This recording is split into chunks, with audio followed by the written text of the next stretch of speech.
ये टीचर हैं, कोई आतंकवादी नहीं है।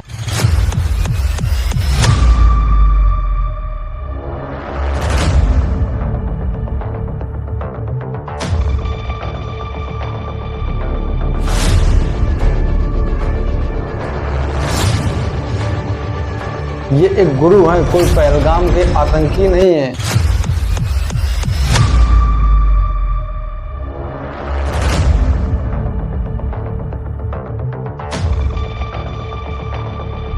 जो इन्हें इस तरह रोडों पर सड़कों पर घसीटा जा रहा है, ये कोई 26/11 वाले हमलेवार नहीं है।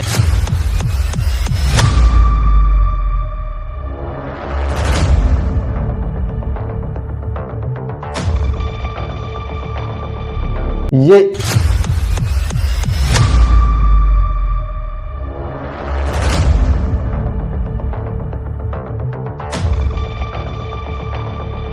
जो इस देश के भविष्य को बनाएंगे, फिर उनके साथ ये बर्बरताव क्यों?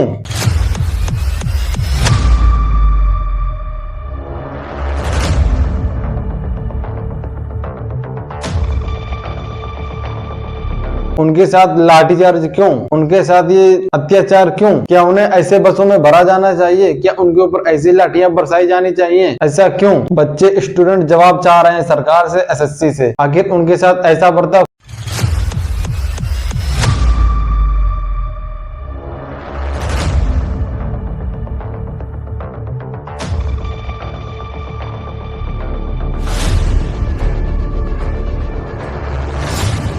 क्यों किया गया? क्या वे कोई आंदोलन करने आए थे? क्या वे किसी को नुकसान पहुंचा रहे थे? नहीं, वो अपने हक की लड़ाई लड़ने आए थे। फिर उनके साथ ऐसा व्यवहार क्यों? क्या सिर्फ इनकी गलती इतनी है कि वो एसएससी को सिर्फ ये बताने आए थे कि कहाँ कमियां कर रहे हो स्टूडेंट, क्यों आप लोगों से परेशान हो रहे हैं? क्या इस गलती की सजा उन्हें ये मिलनी चाहिए कि उन्हें बुरी तरह से पीटा गया, सड़कों पर घसीटा गया? यहाँ तक कि जो वहाँ पे महिला शिक्षक थी, उनके साथ भी बहुत बुरा बर्ताव हुआ है। वहाँ पर लेडीज पुलिस भी नहीं थी, वहाँ पर कांस्टेबलों ने उनके साथ हाथापाई भी की है, उन्हें घसीटा भी है। ये कैसा लोकतंत्र है जहाँ अपनी बात भी नहीं रखी जा सकती? क्या किसी को गलत बताना गुनाह हो गया है जब गलत कर रहा हो? नमस्कार, मेरा नाम है अमन कुशवाहा और आप देख रहे हैं अमन इंडिया यूट्यूब न्यूज चैनल। कहते हैं गुरु ब्रह्मा होता है, लेकिन जिस देश में गुरुओं का सम्मान सड़कों पर टहल रहा हो, सड़कों पर गिड़गिड़ा रहा हो, सड़कों पर उनके साथ हाथापाई हो रही हो, वो कैसे गुरु? जहाँ हमारे शास्त्रों में गुरु को भगवान का दर्जा दिया गया, वहाँ पर आज सड़कों पे लाठियां खा रहे हैं। ये कैसा भारत है? ये कैसा अमृत काल है? जवाब चाहती है जनता, जवाब चाहते हैं छात्र। जिस गुरु ने देश को पढ़ाया, जिस गुरुओं ने आगे आने वाले भविष्यों को बनाया, जिस गुरुओं ने उन स्टूडेंट को पढ़ाया, आज उनके साथ ये गलत बर्ताव बर्दाश्त नहीं करेंगे स्टूडेंट। महाआंदोलन खड़ा करेंगे। अब एसएससी को झुकना होगा, सरकार को झुकना होगा। ये कहानी उन गुरुओं की है जिन्होंने देश को पढ़ाया। आज वही न्याय की किताब लिए दिल्ली की सड़कों पर घूम रहे हैं, दिल्ली की सड़कों पर गिड़गिड़ा रहे हैं, लेकिन उनकी सुनने वाला कोई नहीं है। ना कोई नेता, ना कोई कोर्ट, ना कोई सरकार। ये कहानी है उन छात्राओं की जिन्होंने क्लासरूम में नहीं बल्कि सड़कों में लाठियां खाई हैं। ये कहानी उन छात्रों की जिन्होंने क्लासरूम में नहीं सड़कों पे लाठे खाए हैं। ये जानवरों जैसा बर्ताव क्यों? क्या वो अपनी हक की लड़ाई भी नहीं लड़ सकते हैं? क्या वो अपना हक भी नहीं मान सकते हैं? और एसएससी अपनी गलतियां क्यों नहीं मान रही है? मैं आपको उसकी एक एक गलती गिना देता हूँ। 2016 से लेकर 2025 तक कुछ बड़ी गलतियां हैं। वो 2016 का साल था जब देश डिजिटल इंडिया की बातें कर रहा था, लेकिन अंदर ही अंदर एक सड़ा हुआ सिस्टम पनप रहा था। एसएससी पर लाखों छात्राओं ने भरोसा किया, फॉर्म भरे, परीक्षा दी, रिजल्ट आया, लेकिन सिस्टम ने उसे गुलाम बना दिया। कहीं पेपर लीक हो जाता है, तो कहीं सीटें रिजर्व हो जाती हैं, कहीं सीटें पहले से ही बुक हो जाती हैं, तो कहीं मेरिट का खेला होता है, कहीं माउस नहीं चलता है, तो कहीं कंप्यूटर बंद हो जाता है, तो कहीं ऑटोमेटिक ऑप्शन फिल हो जाते हैं। हम किस सदी में जी रहे हैं जहां हमारे चाइना जैसे देश इतनी आगे टेक्नोलॉजी पहुंच गए, लेकिन वहां पर हम अभी एक छोटा सा पेपर नहीं कंडक्ट करा सकते हैं। ये कैसे डिजिटलीकरण भारत है हमारा? 2025 में हम जी रहे हैं और नारे लगाए जाते हैं बड़े नेताओं द्वारा कि हम आत्मनिर्भर बन रही है। ये कैसा आत्मनिर्भर भारत है जहाँ पे कुछ लाखों छात्राओं की परीक्षा नहीं कराई जा सकती है? इस वजह से कई युवाओं ने जान दे दी, कई युवा पढ़ाई छोड़ के घर में ट्यूशन पढ़ाने लगे। एसएससी यानी स्टाफ सिलेक्शन कमीशन, केंद्र सरकार का ये वो प्रतिष्ठित निकाय है जो हर साल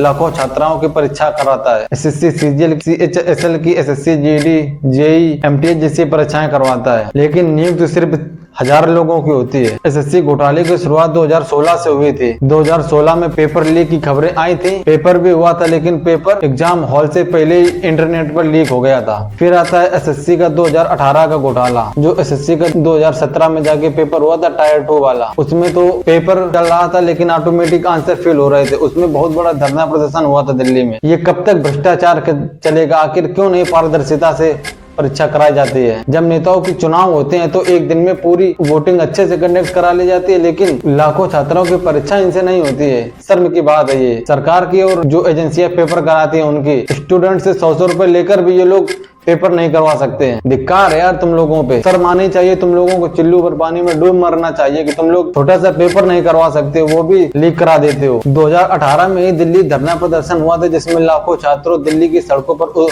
उतरे थे।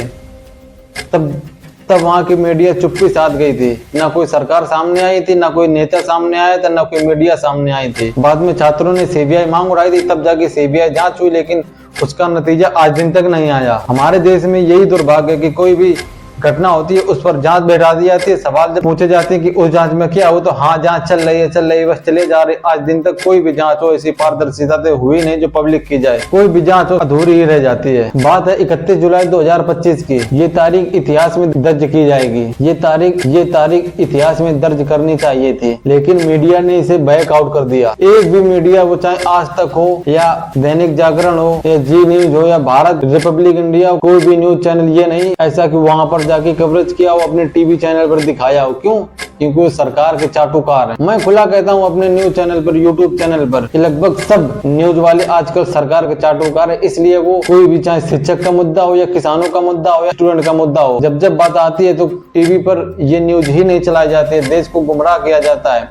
सच्चाई जो है कभी दिखाई नहीं जाती है देश को, सच्चाई क्या है। और ना ही अभी कोई एसएससी की तरफ से मैसेज आया है। हाँ, लेकिन अगर एसएससी की तरफ से आया है तो वो सिर्फ लाठी चार्ज का आदेश आया है, जो कि छात्रों पर और टीचरों पर लाठी बरसाए गए हैं। याद रखना, ये जिनके ऊपर आप लोगों ने लाठी बरसाए कल के अधिकारी होंगे जाके, तब जाके आप लोगों के जवाब देंगे, सिस्टम सुधारेंगे जाके। जिनके ऊपर आप लोग लाठियां बरसा रहे हो, ये कल की भविष्य है देश के। कहानी शुरू होती है एक वादे से। एसएससी यानी कर्मचारी चयन आयोग हर साल लाखों छात्राओं की नौकरी दिखाने का सपना दिखाता है ये एसएससी। लेकिन सच्चाई ये है कि पेपर लीक, सीट बेचने, फर्जी नियुक्तियों की वजह से मात्र चंद हजारों लोगों की ही नियुक्तियां हो पाती हैं। इस बार ये बात मात्र छात्रों तक ही सीमित नहीं रही, बल्कि इसमें टीचर के भी सर से पानी ऊपर से चल रहा था। इसलिए उन्होंने आकर एसएससी को समझाने का प्रयास किया, लेकिन उनके बदले में उन्हें क्या मिला? लाठी डंडे। सड़कों पर घसीटा गया, बसों में ठूंस कर भरा गया। क्या यही इज्जत रहेगी है अब हमारे देश में शिक्षकों की? क्या प्रधानमंत्री जी अब मन की बात नहीं पहुंच सकते हैं? वो तो जनता की मन की बात पहुंचते हैं। अब जाके जरा पूछे आगे जंतर मंतर पर शिक्षकों से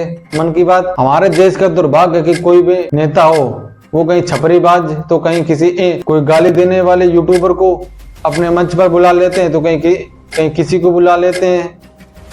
समाज में वायरस जैसे उनको अपने मंच में बुला कर उनको सम्मानित करते हैं। लेकिन कभी आज तक देखा है आप लोगों ने कि कभी कोई टीचर को सम्मानित किया गया हो? यही हमारे भारत देश का दुर्भाग्य है। इसीलिए हम भारतीय पीछे हैं कि हमारे देश में गुरुओं का सम्मान नहीं किया जाता है।